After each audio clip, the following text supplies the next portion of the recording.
दूसरी तरफ देखें, दूसरी तरफ यहां बैठे हुए हमारा लीडर नवाज शरीफ।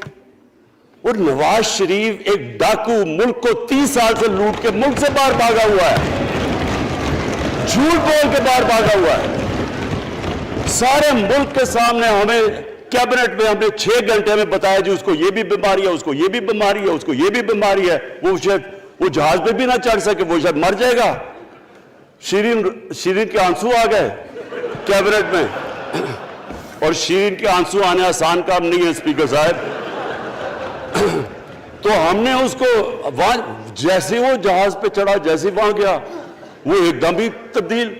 और आज वहां जाके तकरीरें कर रहा है, वहां बैठ के स्कीमें कर रहा है, वहां बैठ के प्लानिंग करके जी उसे इतना पैसा दो, उधर इधर पैसा खिलाओ। सारी इनकी एक कोशिश है, जब से हम 2.5 साल से हुकूमत आई है, ये सारे बड़े बड़े डाकू इकट्ठे होके